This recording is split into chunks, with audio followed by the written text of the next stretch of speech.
Hello friends, आज हम start करने वाले हैं लेक्चर नंबर 5 यूनिट 1 का लेक्चर नंबर 5। इसमें आज हम पढ़ेंगे आइगन वैल्यू क्या होता है और आइगन वेक्टर क्या होता है। ठीक है, उससे पहले देखिए आइगन वैल्यू और आइगन वेक्टर को जानने से पहले हम समझेंगे कि कैरेक्टरिस्टिक इक्वेशन क्या होता है।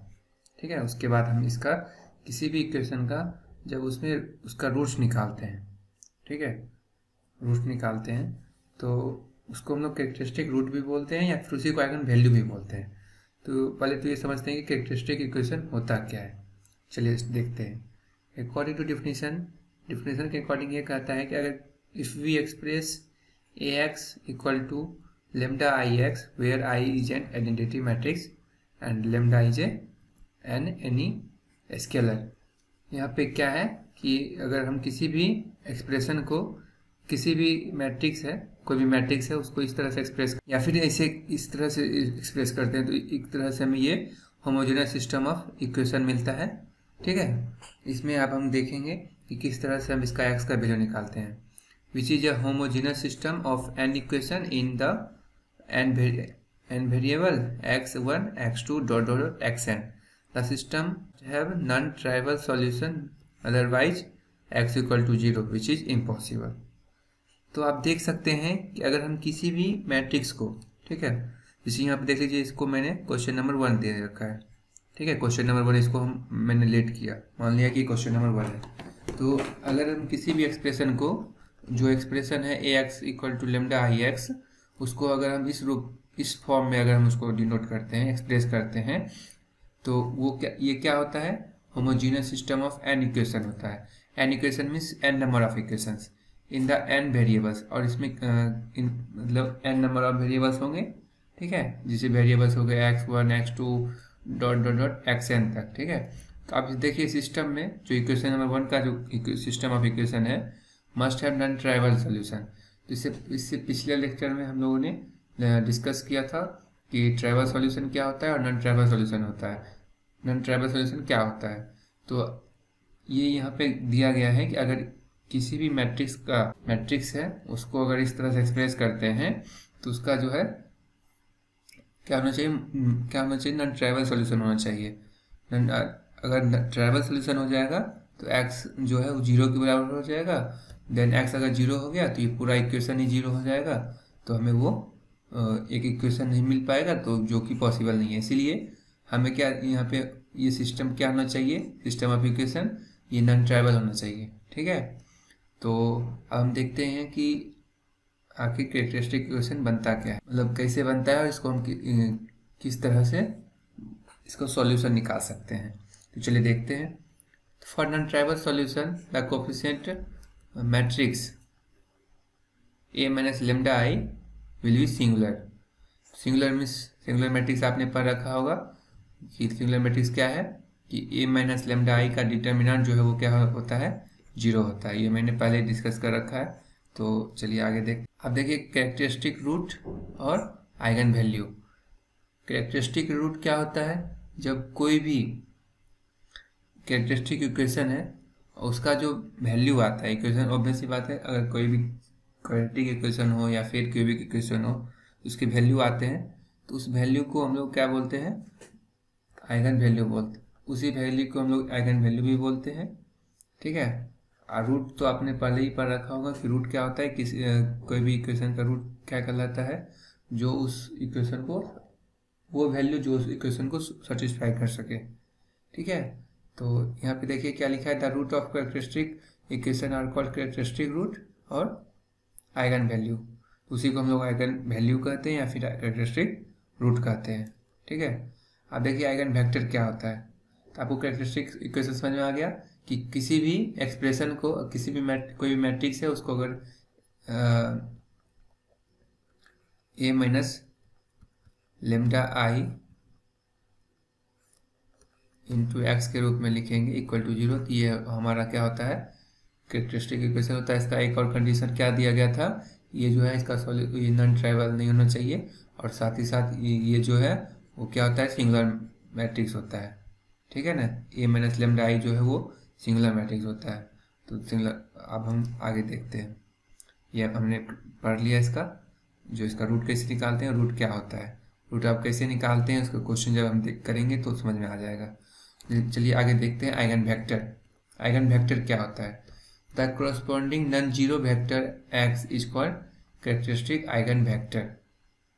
अगर मान लीजिए कोई भी आप जब इक्वेशन को सॉल्व करते हैं, इक्वेशन में जो भी उसका रूट्स आएगा या फिर आइगन वैल्यू आएगा, तो उसी के कोरस्पॉन्डिंग जो है नॉन जीरो वेक्टर, मतलब एक वेक्टर बनेगा, जिसको हम लोग यहाँ पे एक्स नाम दिया गया है, तो उसी को हम लोग आइगन वेक्टर बोलते हैं। ठीक है, अगर सिंपल सी बात है कि अगर जो भी आइगन वेक्टर है, आइगन वैल्यू है, उसके कोरस्पॉन्डिंग हमें जो भी वेक्टर मिलेंगे, ठीक है, नॉन जीरो वेक्टर, उसे हम लोग आइगन वेक्टर कहते हैं। सिंपल सी बात। चलिए इसमें देखिए नोट, इसमें कुछ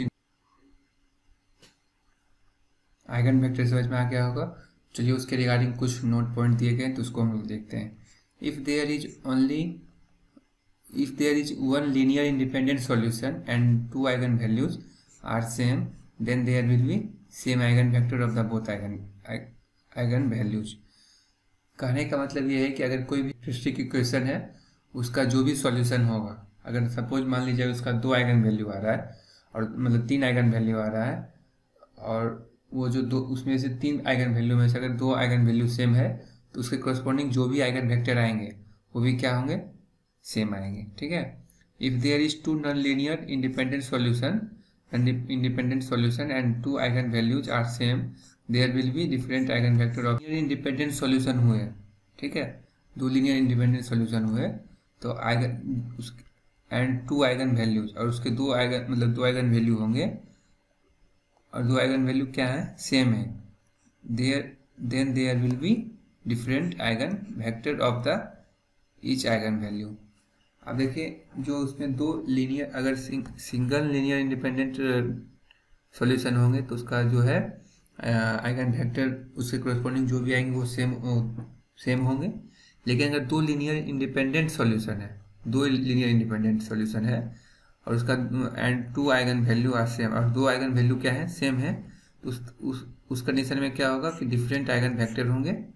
ठीक है ना, और डिफरेंट आइगन वैल्यू के करस्पॉन्डिंग प्रॉपर्टीज को आप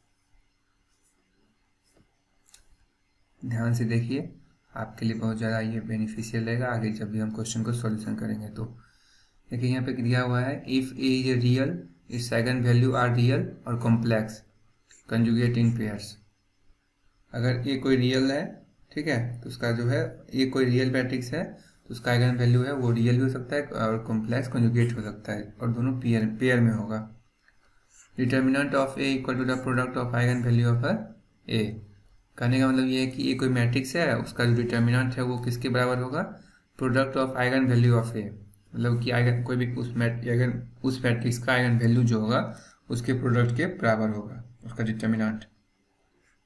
थर्ड ये कहता है कि A and A transpose has same eigen value.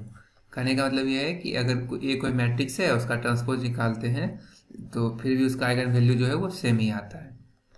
A inverse exist if 0 is not an eigen value of A. किसी भी ए मैट्रिक्स का उसका इनवर्स तभी एग्जिस्ट होगा जब उसका आइगन वैल्यू क्या होगा, 0 नहीं होगा।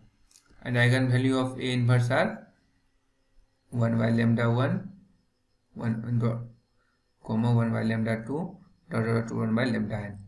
तो उस कंडीशन में उस आइगन वैल्यू का जो इन्वर्स होगा वो क्या होगा, 1 by lambda 1 होगा, 1 by lambda 2 होगा। ठीक है, इसी तरह से n तक हो सकता है। Eigenvector can not be correspond to 2 distinct characteristic value. कहने का मतलब ये है कि आइगन वेक्टर जो है वो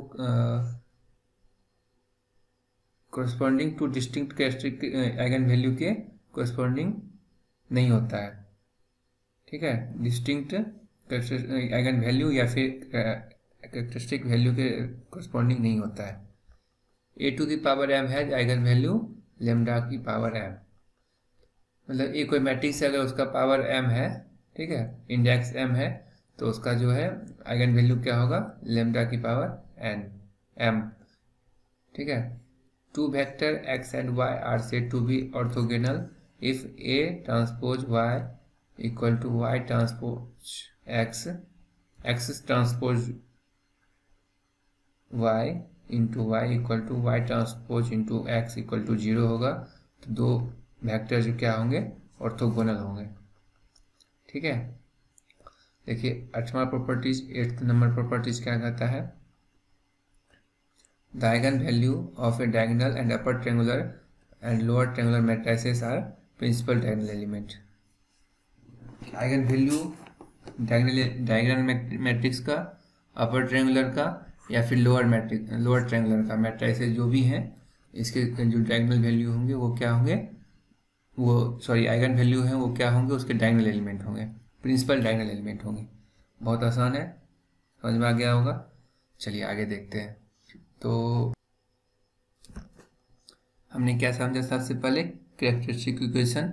तो कैरेक्टरिस्टिक इक्वेशन कैसे निकालते हैं, तो सबसे पहले उसमें हम क्या करते हैं, A x minus lambda I x के रूप में उसको एक्सप्रेस करते हैं। ठीक है, तो उसको फिर हम A x equal to lambda I x के रूप में उसको एक्सप्रेस करते हैं। तो इसको हम सॉल्व करके A x minus lambda I x equal to 0 करते हैं। फिर उसमें से हमने देखा कि x को कॉमन लेके a माइनस लेमडा आई करके उसको फिर हम x से x का सॉल्यूशन निकालते हैं। तो फिर उस समय क्या होता है कि जब x का सॉल्यूशन निकालते हैं तो हमें वो अगर जो भी इक्वेशन बनेगा, चाहे वो क्वाड्रेटिक इक्वेशन बने चाहे वो क्यूबिक बने, उसके रिगार्डिंग हमें सॉल्यूशन मिलता है। ठीक है, तो 2 सॉल्यूशन मिलेगा या फिर 3 सॉल्यूशन मिलेगा, जो उसका रूट होता है। तो उसी रूट को हम लोग क्या बोलते हैं, आइगन वैल्यू बोलते हैं। जब उस आइगन वैल्यू का हम कुछ प्रॉपर्टीज पढ़े हैं, ठीक है, आइगन वैल्यू और उसी के कॉरस्पॉन्डिंग जो है उसका आइगन वेक्टर भी होता है। तो आइगन वेक्टर क्या होता है, मान लीजिए कोई भी एक मैट्रिक्स दिया हुआ है, उसका अगर मान लीजिए वो क्वाड्रेटिक इक्वेशन बन रहा है, ठीक है, उसमें या क्यूबिक बन रहा है, तो उसमें 3 आइगन वैल्यू आएंगे। तो उसमें से क्या होंगे, तीनों आइगन वैल्यू डिफरेंट होंगे, तो उसके कॉरस्पॉन्डिंग जो है अलग अलग आइगन वेक्टर बनेंगे। अगर 2 आइगन वैल्यू अगर सेम होते हैं तो उसके कॉरस्पॉन्डिंग जो है, हाँ लेकिन एक बात और है, उसका जो एक आइगन वैल्यू है वो एक आइगन वैल्यू अगर इंडिपेंडेंट है, ठीक है, इंडिपेंडेंट सॉल्यूशन है, तो देन क्या होगा कि उसका जो 2 आइगन वैल्यू सेम है उसके कॉरस्पॉन्डिंग जो भी आइगन वेक्टर आएंगे वो भी सेम होंगे। लेकिन अगर दो आइगन वैल्यू अगर इंडिपेंडेंट सॉल्यूशन है तो उस कंडीशन में अगर दो आइगन वैल्यू सेम भी होंगे तो उसके कॉरस्पॉन्डिंग जो है आइगन वेक्टर अलग अलग होंगे। ठीक है, हमने इतना प्रॉपर्टीज अभी तक पढ़ लिया है। अब हम आगे देखते हैं कि किसी भी मैट्रिक्स का आइगन वैल्यू कैसे निकालेंगे और उसके कॉरस्पॉन्डिंग आइगन वेक्टर कैसे निकालेंगे। अक्सर एग्जाम में इस आइगन वैल्यू और आइगन वेक्टर निकालने के लिए दिया जाता है और उसमें से कम से कम 10 मार्क्स का क्वेश्चन आता ही आता है। ठीक है, तो चलिए एक एग्जाम्पल देखते हैं, फिर आपको अच्छा से समझ में आएगा किस तरह से हम आइगन वैल्यू आइगन वेक्टर निकालते हैं कैरेक्टरिस्टिक इक्वेशन का। तो यहाँ पे सबसे पहला क्वेश्चन है कि find the characteristic equation of the matrix, also find the eigen value and eigen vector of this matrix. सबसे पहले देखिए यहाँ पे ये जो है ये कोई मैट्रिक्स है, इसको मैंने मान लिया कि ये कोई मैट्रिक्स है। अब इसका हम आइगन कैरेक्टरिस्टिक इक्वेशन निकालेंगे।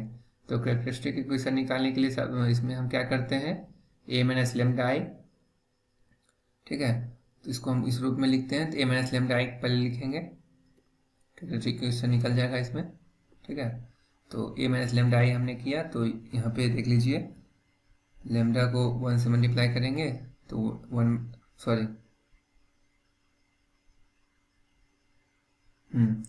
लेमडा आएगा, फिर लेमडा को 0 से किए तो 0 आया, लेमडा को 0 से किए 0 एंड सो ऑन, यहाँ पे लेमडा आ जाएगा।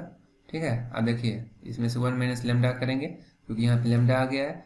तो हम इससे पहले हम लोग ने सब्ट्रैक्ट प्लस एडिशन तो हमने पढ़ रखा है कि जो भी एलिमेंट हैं, अगर फर्स्ट एलिमेंट है, फर्स्ट रो फर्स्ट कॉलम के एलिमेंट है, तो सेकेंड मैट्रिक्स के फर्स्ट कॉलम के जो एलिमेंट होंगे उसी से उसको घटाया जाता है या फिर जोड़ा जाता है। तो देखिए यहाँ पे 1 माइनस लेमडा मैंने लिखा है सबसे पहला एलिमेंट, फिर 2 माइनस 0 लिखा है, तो 2 माइनस 0 2 ही होता है, फिर 2 माइनस फिर 0 तो 2 ही होगा, 0 माइनस 0 0 होगा, 2 माइनस लेमडा, 1 माइनस 0 तो 1 हो गया, -1 माइनस 0 तो -1 होगा, 2 माइनस 0 2 होगा, 2 माइनस लेमडा, 2 माइनस लेमडा। ठीक है, तो चलिए कैरेक्टरिस्टिक इक्वेशन निकल गया हमारा। तो यहाँ पे क्या होता है, कैरेक्टरिस्टिक इक्वेशन का सॉल्यूशन, उसका डिटर्मिनेंट क्या होता है, वो 0 के बराबर होता है, क्योंकि ये सिंगुलर मैट्रिक्स होते हैं, सिंगुलर होते हैं। ठीक है, तो इसका डिटर्मिनेंट निकालते हैं। डिटर्मिनेंट निकालने के लिए ये इसको हम सबसे पहले A11 लेंगे, फिर उसके बाद इस रो और इस कॉलम को क्या करेंगे, हटा देंगे और इस दोनों का डिटर्मिनेंट निकालेंगे। इसको मल्टीप्लाई करेंगे, इसको इससे मल्टीप्लाई किए, इसको इससे मल्टीप्लाई किए, फिर देखिए तो फिर बीच में माइनस कर दिए। ठीक है, इसी तरह से डिटर्मिनेंट निकाल लिए, इसका भी।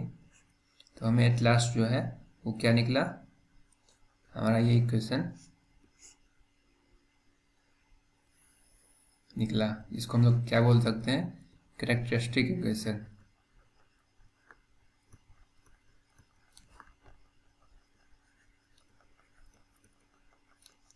कैरेक्टरिस्टिक इक्वेशन निकल गया। ठीक है, अब ये जो कैरेक्टरिस्टिक इक्वेशन है वो इसका क्यूबिक इक्वेशन है, क्योंकि इसका हाईएस्ट पावर जो है वो 3 है। ठीक है, तो इसका 3 सॉल्यूशन भी होगा। चलिए देखते हैं। अब ये कैरेक्टरिस्टिक इक्वेशन निकल चुका है, तो ये क्यूबिक इक्वेशन है, दैट मीन्स इसके 3 सॉल्यूशन होंगे। ठीक है, तो आप देखते हैं सॉल्यूशन कैसे निकालते हैं। तो आप लोगों ने क्यूबिक इक्वेशन का सॉल्यूशन पहले भी निकाल रखा होगा, क्लास 8, 9 या 10th में भी पढ़ा होगा। ठीक है, तो फिर भी मैं एक बार बता दे रहा हूँ। तो सबसे पहले क्या करते हैं, इस इक्वेशन को सॉल्व करने के लिए हमें एक कोई फैक्टर चाहिए। ठीक है, इसमें जो कि इस इक्वेशन को सेटिस्फाई कर सके। तो देखिए यहाँ पे हम कोशिश करेंगे कि जितना से कम जितना स्मॉलेस्ट डिजिट हो सके उसको हम अपने मन से एज्यूम करेंगे और इस इक्वेशन में पुट करके देखेंगे क्या उसको सेटिस्फाई करता है कि नहीं। तो यहाँ पे अगर मान लीजिए सपोज कि लेमडा का वैल्यू अगर हम 1 लेते हैं, ठीक है, तो ये 1 हो जाएगा, -5 हो जाएगा, +8 हो जाएगा, -4 हो जाएगा। तो 1 -5 +8 -4, 8 + 1 9 -9 इक्वल टू 0। दैट मीन्स ये जो है अगर लेमडा का वैल्यू 1 लेते हैं तो इस पूरे इक्वेशन को ये क्या करता है, सेटिस्फाई कर सकता है। ठीक है, तो हम यहाँ पे कह सकते हैं कि ये जो 1 है वो क्या है, इसका एक आइगन कैरेक्टरिस्टिक रूट है। ठीक है, तो कैरेक्टरिस्टिक रूट या कह लो या फिर आइगन वैल्यू कह लीजिए। तो यहाँ पे कैरेक्टरिस्टिक रूट यहाँ पे क्या हो गया, इसका 1 हो गया। तो अब वैसी बात है, इसको अब हम क्या करेंगे, इस पूरे इक्वेशन को 1 जो है वो 1 इस पूरे इक्वेशन को सेटिस्फाई कर रहा है। दैट मीन्स इसको हम लेमडा का वैल्यू अगर 1 पुट करते हैं तो ये पूरे इक्वेशन को सेटिस्फाई कर देगा। तो लेमडा -1 इक्वल टू 0 हो जाएगा। तो इस पूरा इक्वेशन को क्या करेंगे हम, लेमडा -1 से डिवाइड कर देंगे। लेमडा -1 से क्या करेंगे, डिवाइड कर देंगे। किसको, इसको डिवाइड कर लीजिएगा, आपका जो है एट लास्ट ये आएगा फैक्टर, जो क्वोशिएंट आएंगे वो ये आएंगे। तो यहाँ पे आप देख सकते हैं कि ये जो है आपका क्वाड्रेटिक इक्वेशन है। तो क्वाड्रेटिक इक्वेशन को आप आसानी से सॉल्व कर सकते हैं। ठीक है, ये तो आपको आता ही होगा। तो यहाँ पे सबसे इसका पहला फैक्टर क्या हो गया, लेमडा -1, और इसको सॉल्व करने से आपको एक लेमडा का वैल्यू -2 आएगा, मतलब +2 आएगा। इसको अगर हम फैक्टराइज करेंगे तो ये आपका हो जाएगा लेमडा -2, ये हो जाएगा लेमडा -2, और ये तो ऑलरेडी लेमडा -1 तो है ही। तो यहाँ पे आप देख सकते हैं कि आपका जो है 3 कैरेक्टरिस्टिक वैल्यू आ गए। ठीक है, कैरेक्टरिस्टिक रूट आ गए। तो लेमडा का वैल्यू क्या हो गया, 2 2 1, ये जो है आपका आइगन वैल्यू हो गया। ठीक है, लेमडा का वैल्यू ये क्या हो गया, आइगन वैल्यू हो गया।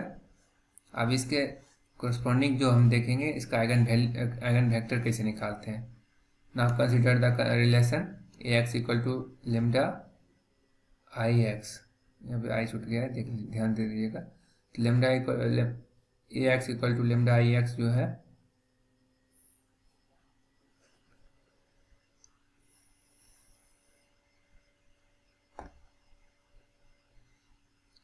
ए माइनस लेमडा को इधर लेफ्ट हैंड साइड से राइट हैंड साइड लेके जा सकते हैं, ठीक है।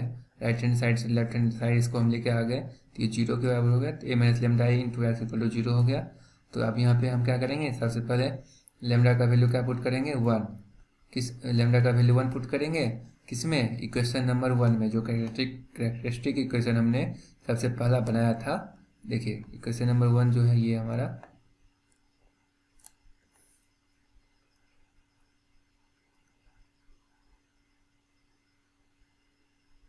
कहाँ गया, ये रहा। तो आप ये देख सकते हैं कि ये जो एक कैरेक्टरिस्टिक इक्वेशन हमने 1 जो बनाया था, ठीक है, इसमें हम क्या करेंगे, लेमडा का वैल्यू पहले 1 पुट करेंगे, जो भी आइगन वैल्यू हमें आया उसके करस्पॉन्डिंग हमको आइगन वेक्टर निकालना है। तो इसका 1 पुट करेंगे तो 1 माइनस 1 जीरो हो जाएगा, 2 माइनस 1 1 हो जाएगा, 2 माइनस 1 1 हो जाएगा, ठीक है। तो चलिए उसी के करस्पॉन्डिंग हम देखते हैं। तो यहाँ पे देखिए लेमडा का वैल्यू हम 1 पुट कर दिए, ए माइनस लेमडा आई हो गया, ठीक है। तो यहाँ पे लेमडा का वैल्यू 1 पुट किए इंटू एक्स हो गया। अब इसमें जो है इसको सॉल्व करेंगे एलिमेंट्री रो ऑपरेशन लगा के, ठीक है। एट लास्ट जो है हमें इसमें देखिए हम इसको सबसे पहले क्या किए हैं, इक्विवेलेंस फॉर्म में चेंज किए हैं, फिर उसके बाद हमें लास्ट में जो है एक इक्वेशन मिला, ठीक है। यहाँ पे आप देख सकते हैं कि ये जो है ये क्या है आपका ये डिपेंडेंट है, ठीक है। यहाँ पे देखिए 2 इक्वेशन है और 3 वेरिएबल्स हैं। तो इसमें से हमको क्या करना है, सबसे पहले इसमें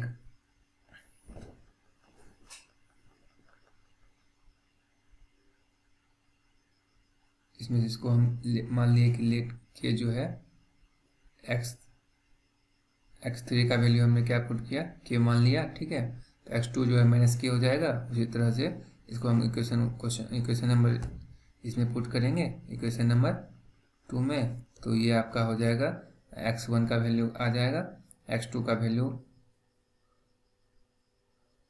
वैल्यू माइनस के आ रखा है, और x3 का वैल्यू हम लोगों ने के माना था, ठीक है। तो हमारा जो है ये पे x1 में आइगन वेक्टर 1 जो है वो आ गया, क्या आया, तो 1 1 माइनस के आ गया।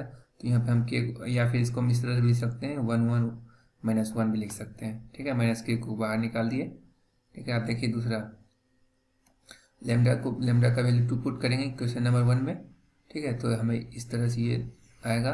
अब इसमें से हमको फिर इसको इक्विवेलेंट फॉर्म में चेंज कर देंगे, रो ऑपरेशन लगा के, रो एलिमेंट्री ऑपरेशन लगा के। फिर हम देख सकते हैं यहाँ पे x1 का वैल्यू 2k हो गया, ठीक है। यहाँ पे भी हम लोगों ने x2 को k माना है, और x3 जो है वो हमारा यहाँ पे 0 देखिए,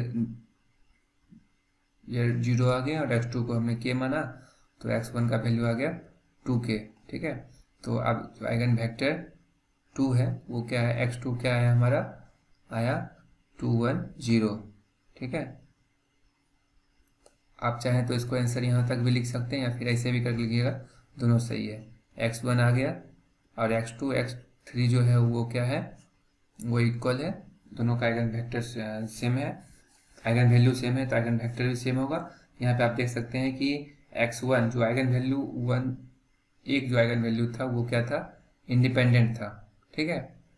आइगन वैल्यू जो है वो इंडिपेंडेंट था, तो इसलिए जो एक आइगन वैल्यू इंडिपेंडेंट था, देन उसमें क्या होगा, उसके कोरस्पॉन्डिंग जो भी 2 आइगन वैल्यू हैं जो बराबर थे, उसके आइगन वेक्टर भी बराबर आएंगे। तो यहाँ पे x2 x3 जो आइगन वेक्टर नंबर 2 है और आइगन वेक्टर नंबर 3 है वो दोनों बराबर होंगे, और आइगन वेक्टर नंबर 1 जो है वो ये आ गया। तो आप इस तरह से आसानी से समझ सकते हैं, ये आपका हो गया फाइनल आंसर। इस तरह से इतना पूरा सॉल्यूशन को, पूरे क्वेश्चन को सॉल्व करने में आपको काफ़ी समय लगेगा, लेकिन अगर आप सही से टाइम का बचत करके और इसको प्रैक्टिस में लाएंगे तो आपको आसानी से 10 में से 10 मार्क्स मिल सकते हैं।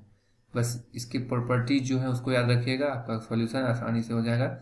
सबसे प्रॉपर्टीज याद रखने से आपका बहुत सारा सॉल्यूशन जो है आपको दिख जाएगा, क्वेश्चन को देखते ही उसका सॉल्यूशन दिख जाएगा। तो आज के लिए धन्यवाद, इतना ही। वीडियो देखने के लिए बहुत बहुत धन्यवाद। Thank you so much. मिलते हैं नेक्स्ट लेक्चर में।